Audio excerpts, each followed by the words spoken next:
If you want to be less broke, let me show you where to start. Before you even get started budgeting or anything, the first thing you need to do is to learn your spending habits. You can do this by tracking your spending for 30 days straight or going through a past bank statement with highlighters to see where you've been spending.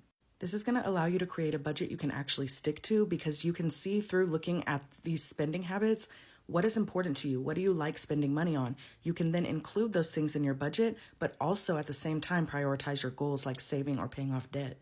The reason this is so important is because most people do not realize just how much money they're spending every month.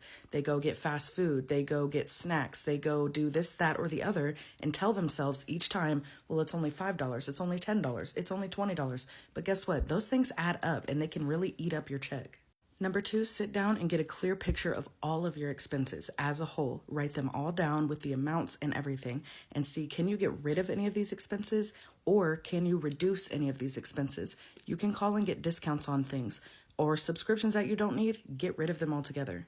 The total of your expenses should not meet or exceed your income. If it does, you have an income problem. You need to be bringing in more income. The whole point is that we want to create a gap in between your income and your expenses. That way you have more money to spend, save, or use to pay off debt. Number 3, create a realistic budget. Okay, I say realistic because the point is not to overly restrict yourself. Otherwise, you will not stick to that budget. You have to be realistic with yourself. You have to look at these spending habits that you looked at up here and say, what do I need to include in my budget to be able to stick to it? You also need to be prioritizing goals like saving or paying off debt. If you know that you love to eat fast food and you saw that you were spending a crazy amount of money on fast food, that means that's kind of important to you. So you need to include it in your budget. Obviously, put a limit on it for yourself, but including that in your budget will allow you to feel less restricted, therefore more likely to stick to that budget. Number 4, you need to learn how to have some self-control and consistency because it doesn't matter how good of a budget you make. If you have no self-control and you have no consistency, you're not going to stick to it and it's not going to work for you.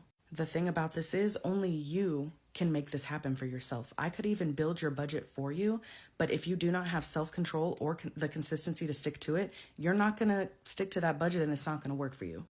It can be really hard to have self-control, especially if you're an impulse spender, but you have to find ways to control yourself. It makes it easier when you include your spending habits into your budget so that you actually do have some spending money and you feel less restricted and you can splurge a little bit throughout the month. Also, you need to remain consistent to your budget. You have to set it up and you have to follow it every month if you want to see results. The good thing about setting it up this way in a way that you can stick to is that over time, you're going to start seeing results if you are consistent with your plan. And once you start seeing results, it is a lot easier to stick to that plan. So if you're brand new, start here at number 1, see what are your spending habits. This is going to be really eye-opening and it's going to allow you to keep going on your plan. You got this, friend.